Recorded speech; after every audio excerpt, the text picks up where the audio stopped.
Hello दोस्तों। जैसा कि आप जानते हैं कि हम डेली करंट पढ़ रहे हैं एनटीपीसी आरआरबी के लिए, और जो भी आने वाले आपके एग्जाम है उनके लिए अपन डेली करंट पढ़ रहे हैं। मैं 4 से 5 क्वेश्चन लेके आता हूं जो महत्वपूर्ण होते हैं, उन्हीं क्वेश्चनों की चर्चा करते हैं। हम फालतू क्वेश्चनों की चर्चा नहीं कर रहे हैं। जो काम के क्वेश्चन है केवल करंट में, उन क्वेश्चन की चर्चा हम करते हैं। बात क्लियर? मैं आप सबका स्वागत करता हूं भारत क्रम के ऑनलाइन यूट्यूब चैनल पर। आज की करंट की क्लास हम स्टार्ट करते हैं। देखते हैं भाई पहला क्वेश्चन क्या है हमारे पास। पहला है, ऑस्कर की फॉरेन फिल्म कैटेगरी में शामिल हुई कौन सी फिल्म हमारी? लापता लेडीज फिल्म शामिल हुई है। कौन सी फिल्म शामिल हुई है? लापता लेडीज। इस लापता लेडीज फिल्म की हम बात करें, ध्यान सुनना है, लापता लेडीज फिल्म की बात करें तो ये हाल ही में 1 मार्च को रिलीज हुई थी। सिनेमाघरों में कब रिलीज हुई थी भाई? ये 1 मार्च को ये मूवी क्या हुई थी? रिलीज हुई थी। कहा नॉमिनेट किया गया है इसे भाई? ऑस्कर में। तो भाई कौन से क्रम का ऑस्कर है? सबसे पहले तो ये पूछा जा सकता है आपसे कि किस क्रम का ऑस्कर के लिए नॉमिनेट हुई है। तो ये है 97वें क्रम के ऑस्कर के लिए क्या हुई है? 97वां क्रम के ऑस्कर के लिए नॉमिनेट हुई है हमारी कौन सी फिल्म? लापता लेडीज फिल्म। याद रखना है, ये ऑस्कर सर दिए कहां जाते हैं, ये स्थान कौन सा है जहां पर ऑस्कर प्रदान किए जाते हैं? तो याद रखना है, स्थान है Los Angeles. Loss Los Angeles. Los Angeles कहां है भाई? कैलिफोर्निया में है। कहां पर है भाई? ये कैलिफोर्निया में है। बात क्लियर है? लॉस एंजलिस कैलिफोर्निया में दिए जाते हैं भाई ऑस्कर। वहां पर हमारी भारतीय फिल्म नॉमिनेट हुई है, इसका नाम क्या है भाई? लापता लेडीज नॉमिनेट हुई है। आगे हम बात करें भाई, आगे हम बात करें कि हमारी कौन सी मूवी नॉमिनेट हुई है, तो भारत की है नॉमिनेट फिल्म। क्या नाम है भाई इसका? लापता लेडीज। लापता लेडीज जो मूवी है वो क्या हुई है हाल ही में? लेडी लापता लेडीज मूवी क्या हुई है भाई? हाल ही में नॉमिनेट हुई है। हम बात करें सर किस प्रोडक्शन हाउस की है ये? किस प्रोडक्शन हाउस की मूवी है? तो ध्यान से देखना भाई, ये किस प्रोडक्शन हाउस की मूवी है? Production house. कौन से प्रोडक्शन हाउस के तले ये मूवी बनी है? तो ये बनी है आमिर खान का जो प्रोडक्शन हाउस है। किसका प्रोडक्शन हाउस भाई? आमिर खान का जो प्रोडक्शन हाउस है। आमिर खान जो हमारे अभिनेता हैं उनका जो प्रोडक्शन हाउस है उसके बैनर तले मूवी बनी है कौन सी? लापता लेडीज। इसके अलावा पूछा जाए आपसे, इसके डायरेक्टर कौन रहे हैं? डायरेक्टर कौन रहे हैं? तो डायरेक्टर रहे हैं इसके कौन भाई? डायरेक्टर रहे हैं इसके कौन? इसके डायरेक्टर रहे हैं किरण राव। किरण राव इसके क्या रहे हैं भाई? डायरेक्टर रहे हैं। तो बहुत अच्छे से याद रखना है कि भाई हमारी एक फिल्म अभी नॉमिनेट हुई है विदेशी फिल्म कैटेगरी में ऑस्कर के लिए, लापता लेडीज। कौन से क्रम के ऑस्कर की बात चल रही है? 97वें क्रम की। ऑस्कर दिए कहां जाते हैं? तो लॉस एंजलिस में ऑस्कर कैलिफोर्निया में दिए जाते हैं। हमारी नॉमिनेट हुई फिल्म का नाम क्या है? लापता लेडीज। किस प्रोडक्शन हाउस के जो बैनर तले बनी है? तो आमिर खान के प्रोडक्शन हाउस के।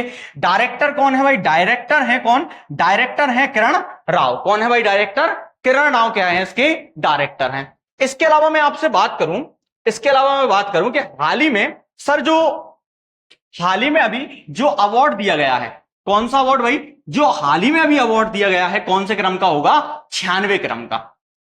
किस पिक्चर को मिला है? किस फिल्म को मिला है?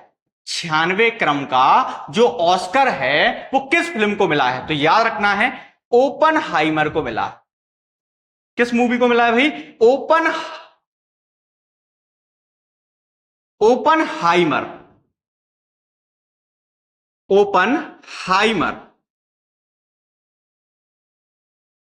किस मूवी को मिला है भाई? Oppenheimer movie, sorry, Oppenheimer movie को मिला।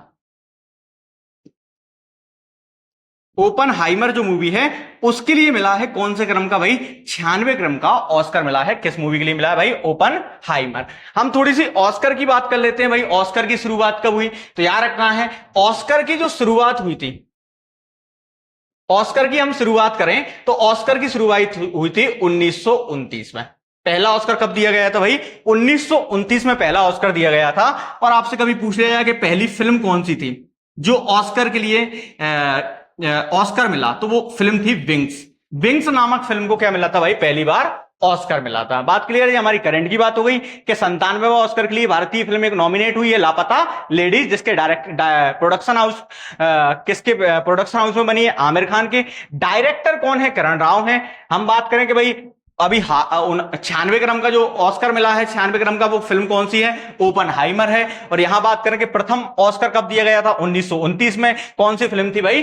विंग्स नामक फिल्म को यह ऑस्कर दिया गया था। इसके अलावा आपसे पूछ लिया जाए, इसके अलावा आपसे मैं पूछूं कि भारत की और कौन कौन सी फिल्म अभी तक नॉमिनेट हो चुकी हैं? भारत की कौन कौन सी फिल्म अभी तक नॉमिनेट हो चुकी हैं? मिला अभी किसी को नहीं है, आज तक किसी भारतीय मूवी को ऑस्कर नहीं मिला है। नॉमिनेट होने वाली 3 मूवियां हैं। एक है मदर इंडिया, एक है मदर इंडिया मूवी, ये भी नॉमिनेट हो चुकी है। इसके अलावा एक है सलाम बॉम्बे, ये भी नॉमिनेट हो चुकी है। और एक आप जानते हैं लगान मूवी, ये भी आमिर खान एक्टर थे इसमें, लगान मूवी। ये तीनों भी लापता लेडीज से, लापता लेडीज मूवी से पहले ये 3 मूवी और रिलीज हो चुकी हैं, लेकिन अभी तक किसी को भी ऑस्कर नहीं मिला है, नहीं मिला है। किसी भी मूवी को अभी तक क्या नहीं मिला है भाई? ऑस्कर नहीं मिला है भारत की किसी भी मूवी को। लेकिन पूछा जाता है कि भारत के प्रथम व्यक्ति जिन्हें ऑस्कर मिला, भारत के प्रथम व्यक्ति जिन्हें भाई क्या मिला? ऑस्कर मिला, तो उनके बारे में आप जानते हो, क्या नाम है भाई? भानु अथैया। भानु अथैया, इनकी बात करें, 1983 में मिला था। एक मूवी आई थी गांधी मूवी, गांधी मूवी में इन्होंने कॉस्ट्यूम डिजाइन की थी, उसके लिए इन्हें क्या मिला था भाई?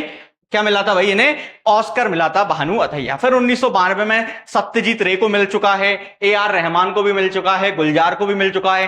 हाल ही में 2023 में हमारे एक सॉन्ग को मिला है, RR मूवी का है, कौन सा? नाटू नाटू, उसको भी मिल चुका है। बात क्लियर है? तो आपको ये बात याद रखनी है कि भाई जो हमारा 97वां ऑस्कर के लिए हमारी फिल्म नॉमिनेट हुई है, भारतीय फिल्म, फॉरेन फिल्म कैटेगरी में नॉमिनेट हुई, कौन थी भाई? लापता लेडीज। चलो आगे बात करते हैं भाई हम, कि भारत, यहां पूछ भी लिया गया कि प्रथम भारतीय ऑस्कर विजेता, तो याद रखना है क्या नाम है भाई? भानु अथैया।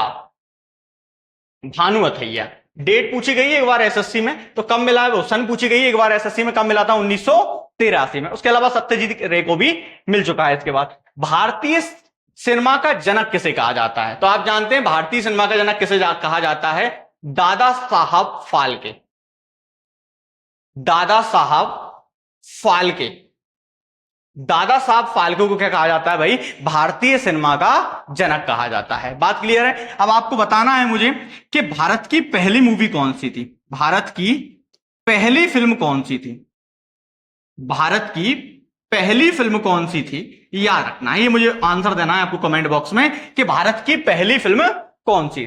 चलो आगे बढ़ते हैं भाई, अगला क्या है हमारे पास? तो अगला है रिया सिंघा को मिस यूनिवर्स इंडिया 2024 का खिताब मिला। रिया सिंघा जो हैं उन्हें मिस यूनिवर्स इंडिया का खिताब मिला है। तो किसका खिताब मिला है भाई? मिस। तो ये रिया सिंघा जो आपको फोटो में दिखाई दे रही हैं, इन्हें कौन सा अवार्ड मिला है? इन्हें अवार्ड मिला है मिस यूनिवर्स इंडिया का खिताब। बात क्लियर है? ये सर आयोजन कहां पर चल रहा था? इसका होस्ट करता राज्य कौन सा था? तो याद रखना है ये आयोजन हुआ, फाइनल हुआ इसका जयपुर में। और जयपुर में ये किताब किसने जीता भाई? जयपुर में ये किताब जीता है किसने? रिया ने। किसने किताब जीता है भाई? ये रिया ने। रिया जो है वो हमारे किस राज्य की है भाई? गुजरात राज्य की है। किस राज्य की है भाई रिया? हमारे गुजरात राज्य की है। बहुत अच्छे से याद रखना है, रिया गुजरात राज्य की है। हम बात करें, ये कहा जाता है कि भाई जो मिस यूनिवर्स इंडिया का जो किताब जीतता है वही व्यक्ति उसी साल में होने वाली मिस यूनिवर्स के लिए भारत का प्रतिनिधित्व करता है। अर्थात 2024 में, अर्थात 2024 में जो मैक्सिको में, 2024 में मैक्सिको में जो मिस यूनिवर्स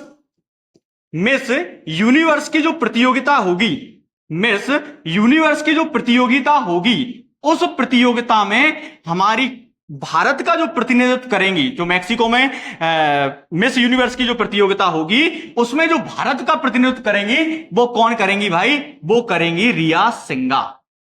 कौन करेंगी भाई? प्रतिनिधित्व रिया सिंघा भारत का क्या करेंगी भाई?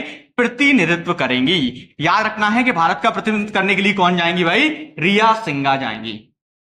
भारत का प्रतिनिधित्व करेंगी कौन? रिया सिंघा। तो याद रखना है, रिया सिंघा को हाल ही में क्या दिया गया है? मिस यूनिवर्स इंडिया का खिताब दिया गया है। 2024 का मिस यूनिवर्स इंडिया का खिताब फाइनल कहां पर हुआ था भाई? जयपुर में। और ये रिया सिंघा है कहां की? गुजरात की। अब जो 2024 में मैक्सिको में मिस यूनिवर्स की जो प्रतियोगिता होगी उसमें रिया सिंघा किसका प्रतिनिधित्व करेंगी भाई? भारत का प्रतिनिधित्व करेंगी। अब यहां से आपसे क्या क्वेश्चन बन सकता है? तो यहां से आपसे क्वेश्चन बन सकता है कि भारत की प्रथम महिला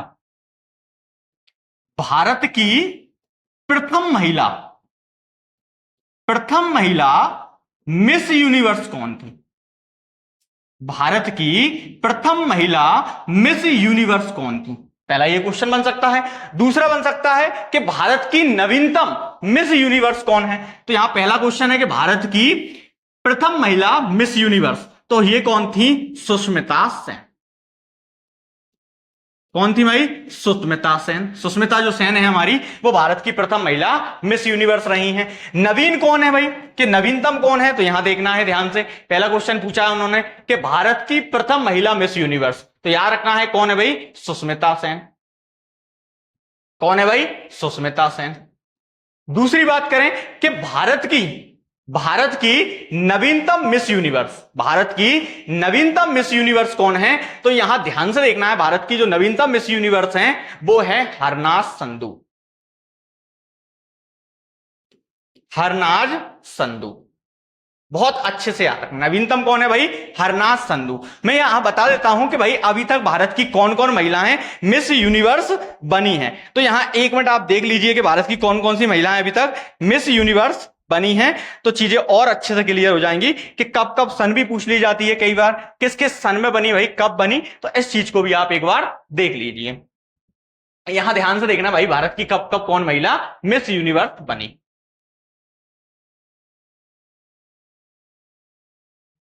यहां देखना है ध्यान से, भारत की कौन सी महिला कब मिस यूनिवर्स बनी है, तो देखना है। यहां हम बात करें भारत की पहली महिला मिस यूनिवर्स कौन बनी है भाई? सुष्मिता सेन बनी है। पहली महिला मिस यूनिवर्स कौन बनी भाई? सुष्मिता सेन बनी, जो कि कब बनी है? 1994 में। तो याद रखना है, भारत की पहली महिला जो मिस यूनिवर्स बनी सुष्मिता सेन, वो 1994 में बनी।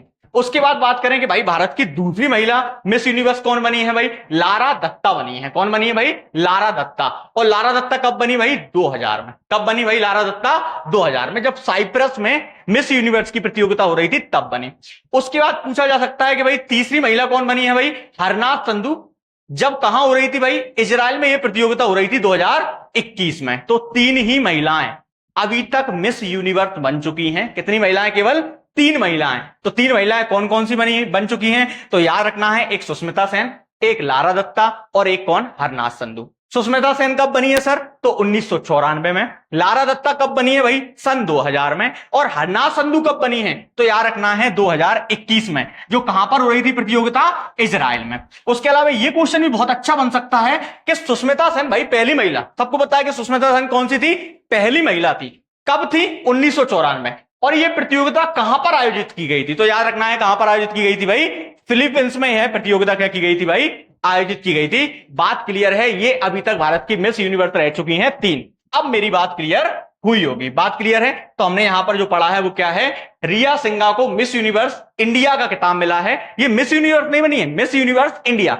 अब ये भारत का प्रतिनिधित्व करेंगी, जो मैक्सिको में जो मिस यूनिवर्स की प्रतियोगिता होगी उसमें प्रतिनिधित्व करेंगी भारत की। अब देखते हैं ये जीतती हैं या नहीं मिस यूनिवर्स का खिताब। बात क्लियर है? भारत की प्रथम महिला कौन बनी? सुष्मिता सेन। कब बनी भाई? 1994 में। जो कहां पर हो रही थी प्रतियोगिता भाई? फिलीपींस में हो रही थी। बात क्लियर है? बिल्कुल गलती करके नहीं आना है, हमने हर तरीके का मिस यूनिवर्स को देख लिया है। अगला क्वेश्चन क्या है भाई? अगला क्वेश्चन है, एक अभिनेता है जो आंध्र प्रदेश सरकार में पर्यटन मंत्री भी रह चुके हैं। आंध्र प्रदेश सरकार में पर्यटन मंत्री भी रह चुके हैं, जिनका नाम क्या है? चिरंजीवी। चिरंजीवी को हाल ही में क्या मिला है, गिनीज बुक में शामिल किया गया है। चिरंजीवी को हाल ही में किसमें शामिल किया गया है भाई, गिनीज बुक ऑफ रिकॉर्ड में क्या किया गया है, इन्हें शामिल किया गया है। तो इनका नाम याद रखना है कि हाल ही में गिनीज बुक ऑफ रिकॉर्ड में किसका नाम दर्ज किया गया है, तो चिरंजीवी का नाम दर्ज किया गया है, जो क्या है हाल ही में हमारे अभिनेता हैं आंध्र प्रदेश से। तो एक्टर हैं जो कहां के हैं भाई, आंध्र प्रदेश से जुड़े हैं। आगे बात करें, भारत में कितने शास्त्रीय नृत्य हैं, तो याद रखना है भारत में कितने शास्त्रीय नृत्य हैं भाई, 8 शास्त्रीय नृत्य हैं भारत में। और कभी पूछ लिया है कि नवीनतम शास्त्रीय नृत्य कौन सा है, नवीनतम शास्त्रीय नृत्य कौन सा है, तो नवीनतम जो है वो है सत्रिया। सर सत्रिया कहां का है, तो याद रखना है असम का है। कहां का है, असम का है। इसका जनक कहा जाता है शंकर देव को, इसका जनक कहा जाता है किसे, शंकर देव को। एक नाटक है असम का, एक बहुत फेमस नाटक है, कभी पढ़ेंगे अपन, अंकिया नाट। उस अंकिया नाट को प्रस्तुत करने के लिए शंकर देव ने इस शास्त्रीय नृत्य का विकास किया था, जिसका नाम है शास्त्रीय नृत्य असम का। आगे पूछा गया है भारत का अर्ध शास्त्रीय नृत्य कौन सा है, तो भारत का एक बहुत फेमस नृत्य है छऊ। ये छऊ नृत्य है, इसे किसका दर्जा प्राप्त है, अर्ध शास्त्रीय नृत्य का दर्जा प्राप्त है। बात क्लियर है, चलो आगे बढ़ते हैं। अगला क्वेश्चन क्या है भाई, संग्राम सिंह गामा संग्राम सिंह, नाम क्या भाई, संग्राम सिंह। संग्राम Singh gamma international fighting championship जीतने वाले भारत के पहले भारतीय पुरुष पहलवान बने। कौन सी फाइटिंग है, कौन सी चैंपियनशिप है, गामा इंटरनेशनल फाइटिंग चैंपियनशिप। ये जो है किसने जीती है भाई, संग्राम सिंह ने जीती है, और ऐसा करने वाले पहले भारतीय हैं। आप बोलोगे सर ये प्रतियोगिता हो कहां रही थी, ये चैंपियनशिप हो कहां पर रही थी, इसका होस्ट करता कौन था, तो याद रखना है इसका होस्ट करता था जॉर्जिया। कहां पर हो रही थी ये भाई प्रतियोगिता, जॉर्जिया में हो रही थी। और हमारे जो संग्राम सिंह हैं, इन्होंने इस प्रतियोगिता को जीत लिया है। और महत्वपूर्ण बात यह है, इन्होंने पाकिस्तान के खिलाड़ी को हराया है। कहां के खिलाड़ी को हराया, इन्होंने पाकिस्तान के खिलाड़ी को हराया है, जिनका नाम क्या था, अली रजा नासिर। इन्होंने अली रजा नासिर को पहलवानी में हराकर क्या जीता है भाई, इन्होंने गामा इंटरनेशनल फाइटिंग चैंपियनशिप का खिताब जीता है, और ऐसा करने वाले पहले भारतीय हैं। बात क्लियर है, तो ये गामा पहलवान आपको यहां पर दिखाई दे रहा है फोटो, ये कौन है, संग्राम सिंह है। बात क्लियर है, चलो आगे बढ़ते हैं। अगला क्वेश्चन क्या है, हाल ही में 45वां चेस ओलंपियाड किसने जीता है। भारत, अभी हाल ही में जो चेस ओलंपियाड जीता है वो किसने जीता है भाई, भारत ने जीता है। किसने जीता है भाई, भारत ने। कल ही हमने बात की थी, इसका होस्ट करता कौन देश है भाई, इसका आपको पता है कौन है भाई, हंगरी है। हंगरी के बुडापेस्ट में ये हो रही थी। दिलीप ट्रॉफी, अगला क्वेश्चन क्या है भाई, दिलीप ट्रॉफी 2024 का खिताब किसने जीता है, दिलीप ट्रॉफी 2024 का खिताब किसने जीता है, तो आपको पता है इंडिया ए ने जीता है। किसने जीता है ये किताब भाई, इंडिया ए ने जीता है। किसे हराकर जीता है भाई, इंडिया सी को हराकर जीता है। अगर आपसे पूछ लिया जाए इंडिया ए के कप्तान कौन थे, तो मुझे कमेंट बॉक्स में बताना कि भाई इंडिया ए के कप्तान कौन थे। बात क्लियर है, चल आगे बात करते हैं भाई। अगला है कि आईपीएस अधिकारी अनुराग गर्ग बने एनसीबी के महानिदेशक। एनसीबी के महानिदेशक बने हैं कौन भाई, हमारे अनुराग गर्ग। अनुराग गर्ग की बात करें तो हाल ही में एनसीबी के क्या बने हैं भाई, महानिदेशक बने हैं नारकोटिक्स कंट्रोल ब्यूरो। किसके बने हैं भाई, ये नारकोटिक्स कंट्रोल ब्यूरो को क्या बने हैं भाई, प्रमुख बने हैं। याद रखना है किसके प्रमुख बने हैं, नारकोटिक्स कंट्रोल ब्यूरो। हम नारकोटिक्स कंट्रोल ब्यूरो की बात करें कि इसकी स्थापना कब हुई सर, तो याद रखना है इसकी स्थापना हुई 1986 में। कब स्थापना हुई, 1986 में। और इसकी स्थापना 1985 के एक्ट से हुई थी। किस एक्ट से हुई थी भाई, 1985 में एक्ट आया और 1986 में स्थापना की गई थी किसकी, नारकोटिक्स कंट्रोल ब्यूरो की स्थापना की गई। सर इसका उद्देश्य क्या है भाई, नारकोटिक्स कंट्रोल ब्यूरो का उद्देश्य क्या है, तो आपको नाम से ही समझ में आना चाहिए कि जो भाई ड्रग वगैरह जो हैं, ड्रग की तस्करी को रोकना, ड्रग की तस्करी को रोकना, और जो अवैध पदार्थ हैं उनके व्यापार पर, उनके बेचने, उनके खरीदने आदि पर क्या लगाना है, इसका रोक लगाना है। तो ड्रग की तस्करी, अवैध पदार्थों का व्यापार पर रोक लगाना है किसका भाई, नारकोटिक्स कंट्रोल ब्यूरो, जिसके प्रमुख अभी महानिदेशक कौन बने हैं, अनुराग गर्ग बने हैं। बात क्लियर है, आगे बढ़ते हैं। संघ लोक सेवा आयोग के वर्तमान अध्यक्ष कौन है? क्वेश्चन क्या है, वर्तमान अध्यक्ष कौन? संघ लोक सेवा आयोग के वर्तमान अध्यक्ष कौन है? तो वर्तमान अध्यक्ष हैं प्रीति सूदन। कौन है भाई, प्रीति सूदन क्या है, वर्तमान अध्यक्ष हैं। प्रीति सूदन वर्तमान क्या है, संघ लोक सेवा आयोग के अध्यक्ष हैं। आगे बढ़ते हैं भाई। त्रिपुरा सरकार ने 530 करोड़ रुपए की, त्रिपुरा सरकार ने 530 करोड़ रुपए की मुख्यमंत्री नगर उन्नयन भूकल्प परियोजना को क्या किया है, प्रारंभ किया है। याद रखना है, जो उत्तराखंड, जो त्रिपुरा है, उस त्रिपुरा ने, जो त्रिपुरा भारत का राज्य है, उसने एक योजना चालू की है, उसका नाम क्या है, मुख्यमंत्री नगर उन्नयन भूकल्प परियोजना। बहुत अच्छे से याद रखना है। हम बात करें उत्तराखंड के जो सीएम हैं, उनका नाम क्या है, मणिक शाह है। मणिक शाह जो हैं वो उत्तराखंड के क्या हैं भाई, वर्तमान सीएम हैं। उन्होंने 530 करोड़ रुपए की एक परियोजना का शुभारंभ किया है, मुख्यमंत्री नगर उन्नयन भूकल्प परियोजना। ये शुभारंभ कर रहे हैं इस योजना का, ध्यान से देख लो। अगर आपसे कभी पूछ लिया जाए कि त्रिपुरा जो है वो तीनों ओर से किस देश से घिरा है, तीन ओर से किस देश से घिरा है, बताओ, तीन ओर से किस देश से घिरा है? तो त्रिपुरा तीन ओर से घिरा है, किस देश से भाई, बांग्लादेश से। किससे घिरा है भाई, ये बांग्लादेश से तीनों ओर से घिरा है। त्रिपुरा और बांग्लादेश के बीच में सीमा कौन सी है, तो जीरो लाइन है। कौन सी भाई, इन दोनों के बीच में जीरो लाइन। तो अगर कभी पूछ लिया जाए कि जीरो लाइन किसके बीच में है, तो जीरो लाइन है हमारे त्रिपुरा राज्य और किसके बीच में भाई, बांग्लादेश, जो बगल में हमारा देश है, उसके बीच में जो लाइन है उसे कहा जाता है जीरो लाइन। चलो आगे देखते हैं भाई क्या पूछा गया है। सीएम योगी ने सिद्धेश्वर मंदिर का उद्घाटन कहां किया है? ध्यान से देखना, क्वेश्चन क्या है, सीएम योगी ने सिद्धेश्वर मंदिर का उद्घाटन कहां किया है? तो बच्चे अक्सर इसका आंसर लगाएंगे उत्तर प्रदेश, लेकिन याद रखना है सीएम योगी ने इसका जो शुभारंभ किया है वो किस राज्य में किया है? हाल ही में त्रिपुरा राज्य में इसका क्या किया है, उन्होंने शुभारंभ किया है। कहां पर, कौन से मंदिर का? सिद्धेश्वर मंदिर का शुभारंभ किया है। ये मेरे कुछ आज की करंट के क्वेश्चन थे, कुछ फैक्ट थे जो बहुत उपयोगी हैं एग्जाम की दृष्टि से। लगातार मैं आपके लिए ऐसी क्लास लाता रहूंगा। अगर क्लास अच्छी लगी हो तो वीडियो को शेयर करें, लाइक करें और सब्सक्राइब करें। मिलते हैं नेक्स्ट वीडियो में। जय टिकरी सरकार।